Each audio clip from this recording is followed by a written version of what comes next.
ఓం గం గణపతయే నమః. ఓం వాగర్ధావివ సంపృక్తో వాగర్ధ ప్రతిపత్తయే జగతః పితరో వందే పార్వతీ పరమేశ్వరో. శ్రీ ఉమామహేశ్వరాభ్యాం నమః.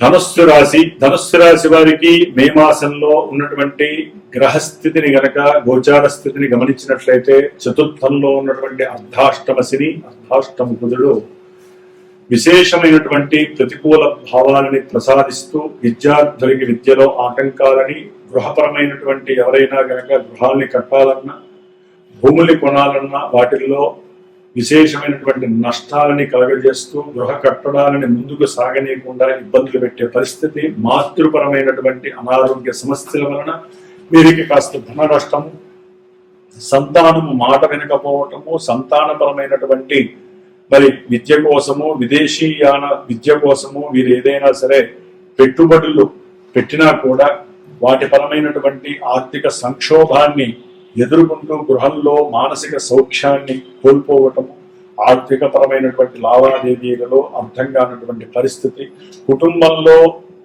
ప్రతి విషయంలో భార్యాభర్తల మధ్య విశేషమైనటువంటి గొడవలు రాసుకోవటం, బంధువుల ద్వారా కానీ ఎవరైనా సరే ఆకస్మికంగా పరిచయమైనటువంటి వ్యక్తుల ద్వారా కుటుంబంలో లేనిపోని అస్తవ్యస్త పరిస్థితులు క్రియేట్ కావటం, వీరి యొక్క ప్రయాణాలలో కొన్ని ప్రమాదాలు, కొంతమందికి జీవితంలో ఇంత నరకం అవసరమా అనేటటువంటి పరిస్థితుల్ని కూడా ఈ పొజిషన్లు మే 10 వరకు కుజులు కలుగజేసే అవకాశము, మే 10 తర్వాత సంతానపరమైనటువంటి కొన్ని సౌఖ్యకరమైనటువంటి పరిస్థితులు కలుగుతాయి.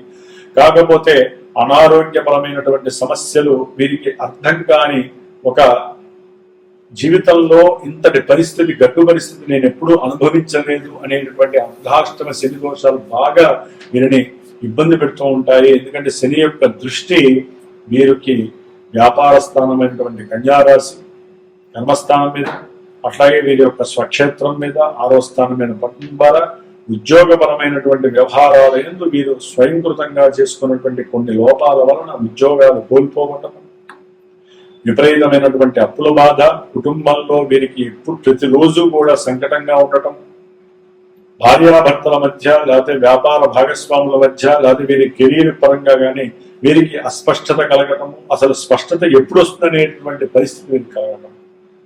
ముఖ్యంగా 3వ స్థానంలో ఉన్నటువంటి రాహువు వీరు ధైర్యంగా చేసేటటువంటి గృహపరమైనటువంటి ఆర్థికపరమైనటువంటి ఏ విషయాల్లోనైనా సరే అనుకూలతలు కలగజేయటము, వీరు స్వయంగా నిర్ణయించుకున్నటువంటి ప్రతి కార్యమందు కూడా వీరికి వీరే మానసిక సంకల్పాన్ని దృఢంగా ఉంచుకొని తీసుకెళ్లే శక్తి రాహుయిస్తున్నాడు. దూర ప్రయాణాల యందు మక్కువ చూపటము, లేదా ఏదైనా తీర్థయాత్రలకు వెళ్లాలనేటటువంటి సంకల్పం కలగటము రాహుకేతువులు ప్రసాదిస్తున్నాయి.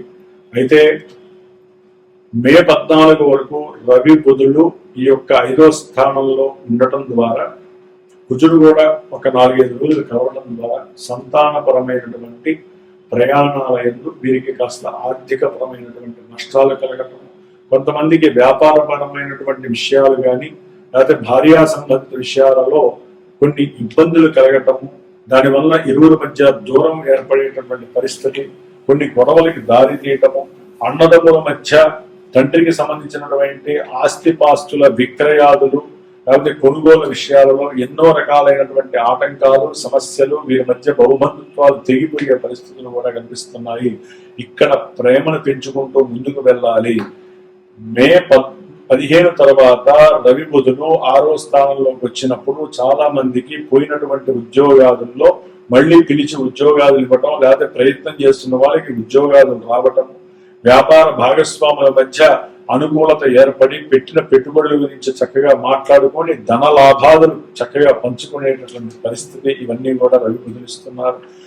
అట్లాగే శుక్రుడు మే 15 వరకు 6వ స్థానంలో ఉండి భార్యాభర్తల మధ్య ఏదో తెలియనటువంటి ఇబ్బందులు, తర్వాత మళ్ళీ గురుడు శుక్రుడితో కలిసి కొంతమందికి వివాహ ప్రయత్నాలలో అనుకూలమైనటువంటి గ్రహస్థితి కనిపిస్తోంది. లెక్క ప్రకారము శుక్రుడు సప్తమంలో ఉండటం దోషప్రదమైనప్పటికీ ఆయన వివాహ కారకుడు అవ్వటము, గురుడు శుభ వీరి యొక్క జన్మరాశ్యాధిపతి అవ్వటము, అట్లాగే మిత్రక్షేత్రం అవడం ద్వారా వివాహము అనుకూలించటము, వివాహ ప్రయత్నాలు జరగటము, చక్కగా ఇంట్లో ఆనందకరమైనటువంటి ఉత్సాహము, ఉల్లాసంతో కూడినటువంటి వినోదాత్మకమైనటువంటి విందులు వినోదాలు కలగటము చాలా ఆనందంగా ఉంటుంది ఈ యొక్క ధనుస్సు రాశి వారికి. కొన్ని ఎవరైతే అప్పులు చేస్తారో ఆ అప్పులు తీర్చేటటువంటి వ్యాపార స్థితి కూడా వీరికి ఆర్థికపరమైనటువంటి లాభాలు కలుగజేస్తున్నాయి. స్నేహితుల యొక్క సహాయ సహకారాలు మీ ఇంట్లో జరిగే శుభకార్యాలకి చాలా ఆనందదాయకంగా మీరు ఆనందపడే యోగాన్ని కలుగజేస్తున్నాయి. అయితే ఈ యొక్క వివాహం దగ్గరికి వచ్చేసరికి అంటే ఇవన్నీ మాకందరికి జరుగుతాయా గురువు గారు అని చెప్పి చాలా మంది అడుగుతూ ఉంటారు. ఎందుకు జరుగుతాయండి? కొంతమందికి మా జన్మరాశిదే, మా నక్షత్రం ఇది, మాకందరికీ జరిగిపోతాయి అనుకుంటే కొన్ని లక్షల మందికి కోట్ల మందికి ఇవే జరిగితే ప్రపంచం ఇట్లా ఉండదండి. పుట్టినప్పుడు మనకంటూ బేస్గా ఒక లగ్నం ఉంటుంది, గ్రహ గోచార స్థితి ఉంటుంది, చంద్రుడిని బట్టి దశలు అంతర్దశలు యాక్టివేట్ అవుతాయి, లగ్నాన్ని బట్టి అవి ఏంటి, అవి ఇక్కడ ఏం తెలియజేస్తుంది, ఆ దశలు అంతర్దశానాదులు ఇప్పుడు ప్రెసెంట్ ఎక్కడున్నారు, వారు శుభాలను ఇస్తున్నారా దుష్ఫలితాలను ఇస్తున్నాయా, ఇవన్నీ కూడా సరైన గురువు ద్వారా మీ యొక్క జ్యోతిష్య పరిజ్ఞానాన్ని చక్కగా తెలుసుకోవాలి. గోచారంలో పెళ్ళైపోతుంటే పెళ్ళవడం, విడిపోవడం అంటే విడిపోవడం, ఇవన్నీ కూడా కొంతమందికే జరుగుతాయి. ఎందుకంటే జాతకంలో అవి యాక్టివేట్ అయిన వాళ్ళకి శుభాలు జరుగుతాయి, కొంతమందికి ఇబ్బందులు కలుగుతాయి. కాబట్టి జన్మజాతకం తెలుసుకోవడం మీ విధి. ఏదైనా ఈవెంట్స్ ప్రారంభం చేసేటప్పుడు అది విద్య కానీ, వివాహం కానీ, వ్యాపారం కానీ, మీకు ఏదైనా ఇబ్బందులు కలుగుతున్నా అసలు మా జాతకం ఎలా ఉంది అని సరైన గురువుని మీరు ఎంచుకొని తెలుసుకోండి. దాని ద్వారానే సరైన పరిహారం మీకు అందుతుంది. పరిహారం లేకుండా జ్యోతిష్యం తెలుసుకోకండి. జ్యోతిష్యుడిని ఒకరిని మీరు అటాచ్ చేయాలంటే కంపల్సరీ పరిహారం ఉంటే ఆ గ్రహాలు అవి ఆశిస్తూ ఉంటాయి మాకు ఈ పరిహారం చెయ్యండి అని. వాటిని మంత్రపూర్వకంగా సరైనటువంటి గురువు ఒక పురోహితుడి ద్వారా మంత్రగర్భితమైనటువంటి ఆ వేద మంత్రాలని ఉచ్చరిస్తూ ఆ గ్రహాలకి చక్కగా సందేశాన్ని పంపిస్తారు సంకల్పంగా.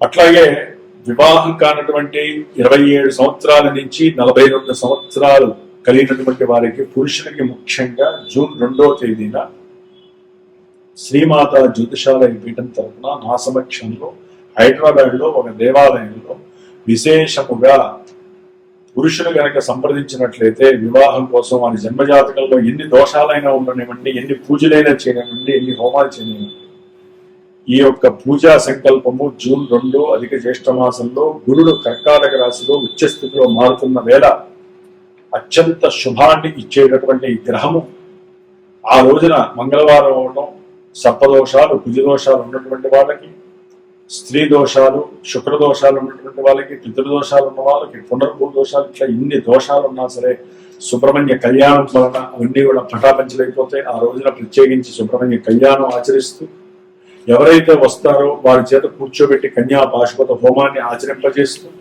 రానటువంటి వాళ్ళకి నేనే ప్రత్యేకించి ఆ హోమాన్ని చేసి ఆ రక్షణ భిక్షగా అందజేస్తూ, అట్లాగే వచ్చినటువంటి వారికి ఈ హోమంలో పార్టిసిపేట్ వచ్చినా రాకపోయినా సరే వారందరికీ కూడా వివాహం కోసం ఒక మంత్రం ఉండదు, కన్యా పాశుపత మంత్రం.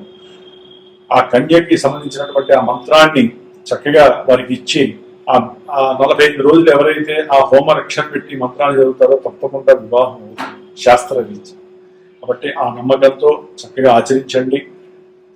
ఈ యొక్క ధనుస్సు రాశి వారికి ముఖ్యంగా ఈ యొక్క గురు శుక్రుల యొక్క అనుగ్రహం తప్పకుండా వ్యాపారంలో వృద్ధి, కొత్త కొత్త ఆలోచనలు, విద్యార్థులకైతే కనుక దూర ప్రాంతాలకి వెళ్ళాలనేటటువంటి వాళ్ళకి ఒక అనుకూలమైనటువంటి అవకాశం కలుగుతుంది. అట్లాగే స్నేహితుల ద్వారా ఏదో రకంగా వ్యాపారంలో కాస్త మీకు శారీరక పరంగా కానీ ఆర్థిక పరంగా కానీ సహాయ సహకారాలు అంది కాస్త మీకు ఊరటనిస్తుంది. ఈ విధంగా గ్రహస్థితి కొన్ని అనుకూలంగా కొన్ని ప్రతికూలంగా ఉన్నాయి. ఈ యొక్క 12వ తారీఖున అర్ధాష్టమి శని నడుస్తున్నటువంటి ధనుస్సు రాశి వారు హనుమంతుడి వారికి చక్కగా పూజలు చేయించుకోండి. అట్లాగే పీఠం తరపున నేను 70 రోజులు బట్టి కొంతమందికి హోమం ఈ యొక్క పూజ చేస్తున్నాను, పూజలకు సంబంధించినటువంటి జపాదులు. అట్లాగే హనుమంతుల వారికి 12వ తారీఖున పీఠం తరపున హోమం చేస్తున్నాను. స్వామివారికి సంబంధించినటువంటి హనుమంతు హోమం, మృత్యుంజయ హోమం, శనిగ్రహాల దోషం పోవటానికి నవగ్రహ హోమం. కాబట్టి ఎవరైనా పార్టిసిపేట్ చేయదలుచుకుంటే తప్పకుండా సంప్రదించండి. అట్లాగే ఇంకొక శుభవార్త, మనకి మే 16వ తేదీన శనివారము అమావాస్య రోజున శని జయంతి జరుగుతుంది, శనీశ్వరుడు యొక్క పుట్టినరోజు. కాబట్టి ధనుస్సు రాశి వారు శని యొక్క అనుగ్రహం పొందటానికి ఈ రోజున శనికి సంబంధించినటువంటి అభిషేకాలు చేసుకోండి. ఏదైనా శివాలయం ఉపవాసం నియమాలు ఉండండి, శనికి దానం చేయండి. అట్లాగే బీదా బిక్కులకి ఏదైనా సరే అన్నదానమో లేదా చెప్పుల దానమో చేయండి. అట్లాగే మన యొక్క పీఠం తరపున విశేషంగా ప్రతి అమావాస్యకి నేను చేస్తూనే ఉంటాను. ఈసారి శనిగ్రహ పాశుపత రుద్ర హోమాన్ని, మృత్యుంజయ హోమాన్ని, నవగ్రహ నక్షత్ర హోమాలని ఆచరిస్తూ ఎవరైతే పార్టిసిపేట్ చేస్తారో వారికి ఆ యొక్క హోమ రక్షని మీకు పంపించే అవకాశం తీసుకుంటున్నాను. కాబట్టి ఈ విధంగా ధనుస్సు రాశి వారు కొంచెం ప్రయత్నపూర్వకంగా ఈ నెలలో వచ్చేటటువంటి పూజను చక్కగా మీరు ఆచరిస్తూ చేయించుకోవాలనుకునే వారు నన్ను సంప్రదిస్తే తప్పకుండా వారి యొక్క యోగక్షేమాల కోసము, వారి యొక్క కోరికలు నెరవేరడం కోసం నా వంతు కృషి నేను చేస్తున్నాను. ఓం హనుమతే నమో నమః. జై శ్రీరామ్.